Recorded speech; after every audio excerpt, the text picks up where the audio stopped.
Thank you for clicking on this video. Right below this video, you can click like, share, subscribe.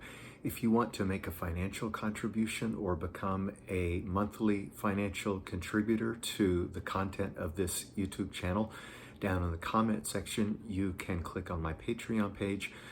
You can also reach out to me through my email address, which is in the same comment section. Patreon supporters, thank you for being you. Thank you for your generosity.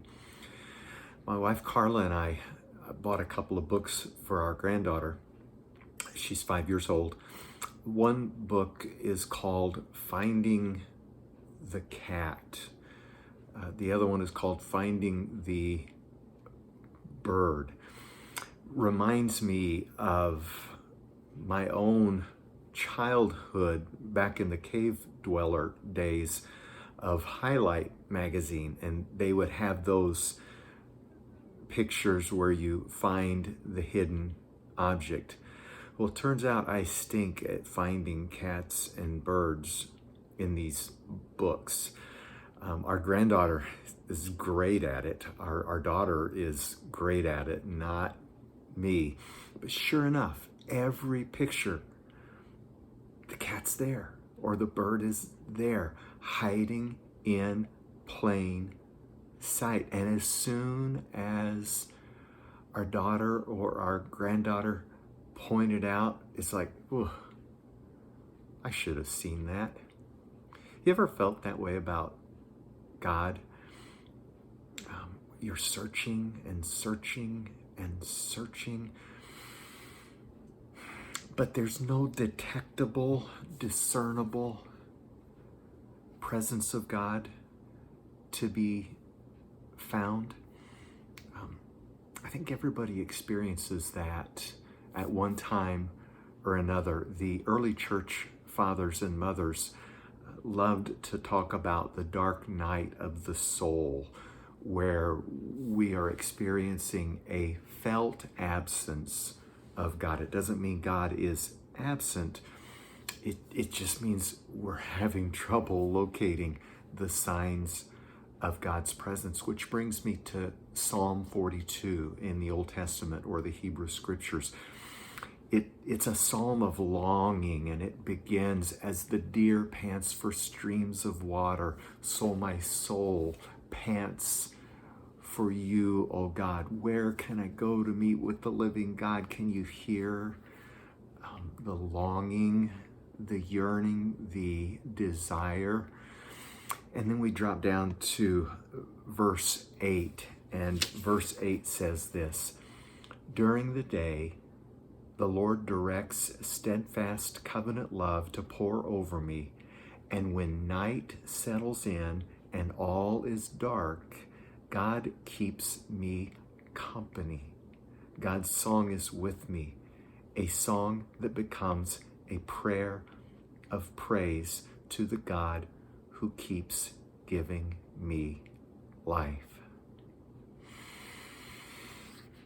In the New Testament, there's a gospel called Mark. In Mark chapter 6, Jesus had just fed thousands and thousands of people with a little boy's lunch.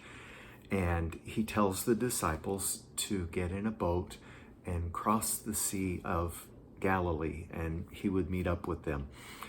Jesus went into a deserted place to spend time in prayer, and in the middle of the night, he emerged on the shore of the Sea of Galilee. Okay, it was dark, it was storming, strong winds, choppy waves, and the disciples were in the middle of the Sea of Galilee fighting this storm, and they weren't making it.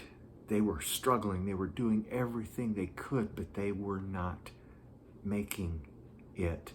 And the text says that Jesus could tell that they were not making it. In the middle of the sea, they had no idea where Jesus was. But Jesus could see miles away, dark, choppy, stormy Sea of Galilee, he saw, and then he walked on the sea to them. You can read about it in Mark chapter 6. That's in a very abbreviated form of the story. But Psalm 42 and Mark 6 are kind of saying the same thing. During those moments, hours, days, weeks, months, years, when we can't find God, we can't find any evidence of God's presence. God is with us all the time. Once again, Psalm 42, verse 8. During the day, the Lord directs steadfast covenant love to pour over me.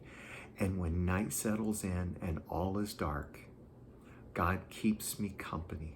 God's song is with me, a song that becomes a prayer of praise to the God who keeps giving me life. You can almost feel the psalmist say, there God is. Like, there's the bird, there's the cat. There's where God has been all along.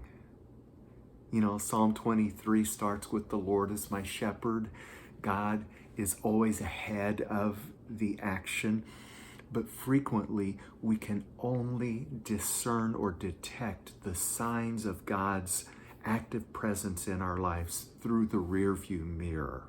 In other words, when we're in the middle of it, we walk by faith, not by sight.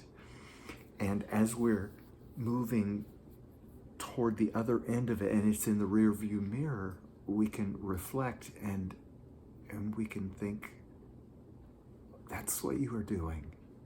When I couldn't feel you, when I couldn't see you, when I couldn't hear you, you were there all along. Once we know that, it's so much easier to move through those dark nights of the soul and even find God in the dark.